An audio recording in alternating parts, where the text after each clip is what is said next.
Welcome back, Sentinels. Welcome back. Another episode of Black Father Sentinel, where we are changing the narrative of how fathers are depicted as well as discussed in today's society. Here with another video for you all. But before we jump into it, let's take care of business. So hit that like button if you haven't done so already. Hit the subscribe button if you haven't done so already. And be sure to leave a comment at the end of the video. And last but not least, hit that share button. All right.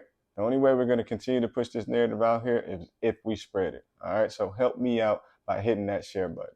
Okay. Now, without further ado, let's jump right into this video. This one I have entitled, Are They Listening? Now, I know you're asking me again, who are you talking about? Who is they? Are our children listening? Do we honestly think that our children are listening to the words that are coming out of our mouth? Right? So this is a topic of discussion that I'm having with the group of guys that I meet with on a weekly basis, right? We get together and we talk about, different things that we're going through, as fathers, okay? And one of the topics of discussion for this week, or I'm sorry, last week was, are our children, or do we believe that our children are really listening, right? And I'm curious to get your take on this, so make sure you leave a comment at the end of the video. So when it was my turn to kind of answer the question, are they listening? I believe that there's levels to it, right? So what I mean is that at the younger ages, so obviously when they first come out, these are just babies. They don't understand anything. They don't know what's going on. They need and depend on us for everything. All right. Up until the ages to about 6, where they start to begin, or they're more conscientious of the words that are coming out of our mouth. They understand that when we're serious, when we're playing, when we're joking with them, when they need to do something right away, if they got a little bit of time in between before they actually respond to what we do. But still, nevertheless, at that younger age, I don't believe our children are listening at all. Like, they hear us, right? They understand what we're saying. If we say sit down, they get that part, right? But I think it's something innately inside them that wants to just be free and do their own thing. And so it dawned on me, like, as I look at my younger children, say, for example, my youngest, Fat Mac, right? He's 6 years old. I can tell him to do something, and I can say it with a stern voice. And he's going to do it right away. But he's not to the point to where he feels that there's real consequences, because really there's not, right? Like, if he goes against the grain and does what he want to do, I'm not about to just attack him, like verbally abuse him, whoop him all the time. Like, I have to understand, and we have to understand as fathers, that these children are free spirits that we're trying to put in this box or trying to control. When they first come out, there is so much world in front of them. Even when I think about my youngest, he's 6 years old, meaning he's only been on this planet for 6 years. There's so much to life to him. And I know that we are the parent, right? We're older. We're more tainted by the world. We understand that things can hurt our feelings. We understand that things can put us through pain. We understand some things that make us excited, the joys, but they're not at that point, right? Everything to them is fun, right? Just looking out the window, possibly jumping off the rooftop, that's probably fun to them. In our mind, like, you can hurt yourself, right? They don't think like that. They're just doing whatever's best for them. Like, it's like, when I think about it, they do what's best for them to the point to where they're willing to take the consequences of whatever the repercussion is. So, for example, I tell my younger son all the time, yo, stay out of the room eating. Just stop doing that. Stay out of the room. You're going to drop stuff all over the floor. You don't clean up after yourself. This is how I talk to him, and he understands it, because he doesn't. He doesn't clean up after himself.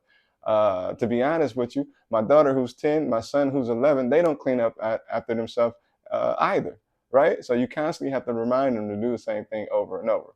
But here's the thing about it. I tell them that, yo, stay out of the room, don't eat, like, stop doing it, all right? Otherwise, it's me and you, buddy, okay?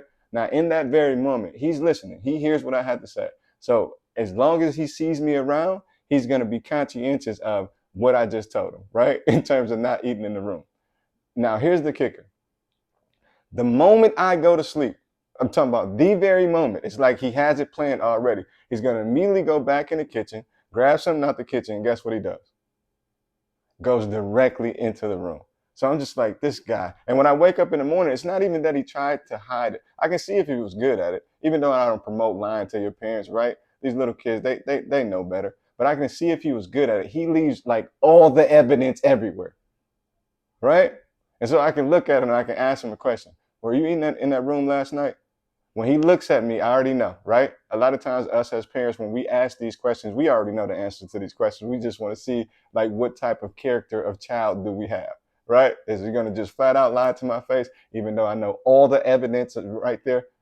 But I can honestly say, at least, like, my boys, they're a little bit different. Like, my girls, they try to get away with murder, so they're going to lie directly to your face. And I get it, right? They don't want the consequences that come with that. My boys, they look the other way and they just, yeah, I ate in there. But that's the thing. Like, I respect him for that. Again, I have to correct him. But is he listening? I think he is, but he's not really listening, right? He's still doing whatever he wants to do at that young age. And I just think that comes with the territory. When they're young, I don't think they listen at all right? Because they're just trying to do what's in the best interest of themselves. They're not tainted by the world yet. So they don't know the consequences, and there's no real consequences to their actions outside of us putting them on punishment and doing all that extra stuff. But we're talking about a 6-year-old, we're talking about a 10-year-old, we're talking about an 11-year-old, right? They're gonna make mistakes. We understand that, and I get it. It's our job as parents to prevent them. But some of this stuff is just like, I get it, right? So that's just one of those things to think about, fathers. Like, our younger children, you're gonna have to say things over and over. It's going to be very repetitive. You're going to get tired of it, but you have to be consistent, because you have to give them the words that they need to take with them as they progress in life, or as they evolve in life. Now let's fast forward to when they become like teenagers, or like, I would say 18, right? Because still, I think even lower than 18, as long as they're in school, to high school, they're going to try to do what's in the best interest of them. You can tell them, hey, don't go to this party. I don't think that's beneficial for you, whatever the case may be. But if an opportunity presents themselves and where they can sneak out or go to that party, or figure out a way for you to not think that they're at the party, but they're actually at the party, they're going to do it. All right. It's the same thing. I think it's all the way up until about 18. So if you fast forward to about 18, I was having a conversation with my son the other day, and he was just explaining some things to me that was heavy on his heart. And we were talking, right? And some of the things that he was sharing with me, it was like the things that I was telling him as he got older.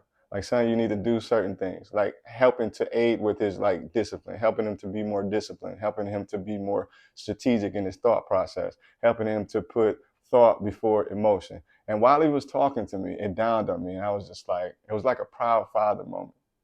It was one of those things. He said, Dad, I should have listened when you told me. And then he began to break down what it was that I was trying to convey to him at that time, that I was giving him the message. And it made me smile, right? And he said, I just wish I would have listened. So he's referring back to an opportunity that I put him in. I put him in this program to where if he goes for, like, I forget the time frame, but if he goes for that period of time, he can graduate as a cadet. And then from there, he can go on to be a firefighter. Now, I was putting him in a mindset to, you know, offer some stability. Like, as soon as he graduated from high school, right, he can immediately go into this program. And then at like 19-year-olds, he can be making like $45,000 a year as a firefighter, or whatever the number was. I'm not sure what it was. I know some of you firefighters are watching out there, man, he can make more than that or less than that. I'm not sure what the number was, but I was putting him in a place to where he would have stability. He would be in a better situation than a lot of people who graduate and don't know what they want to do after high school. And so he took it upon himself to drop out, right? Like, he only had like 2 or 3 weeks left. Now, I don't know if I shared this in the previous video, but I was highly upset. But anyway, so he was sharing with me that I should have listened if I would have just did this, because I guess at that point in his life, he's 20 now, but he was only like 19. So this is basically just like last year. But it was a recent conversation that we were having. And he was just basically telling me like, that I wish I would have listened, because I could have did what I'm trying to do now, which is he loves stocks, right? He loves being on that computer trading. He reads books on stocks. He goes to little seminars. He watches videos on stocks. So he loves stocks. And so he knows he needs money in order to get into that game, right? And so he said, had I just listened to you and just became the firefighter, I could have did my stocks while being a firefighter, right? Now, I could have took that opportunity to just jump all over and tell him, listen, I told you.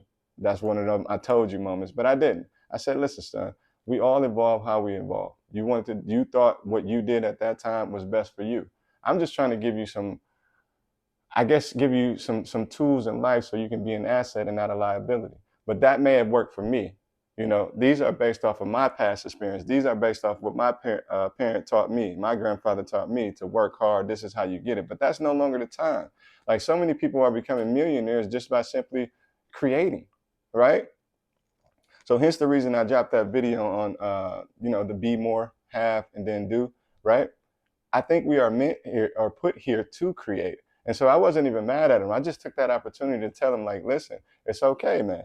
Like, it's okay. Like, you have to do what's in the best interest of yourself. And so for him to understand that at that point and then give it back to me, these are just some of the words that I gave him. I understood at that point that it may not always seem like our children are listening, but as they grow over, like they hear us, we know that they hear us, but they just don't demonstrate what we've been telling them. But as he got older, as well as my oldest daughter too, they've been demonstrating the words that I've been giving them since they were little. All right.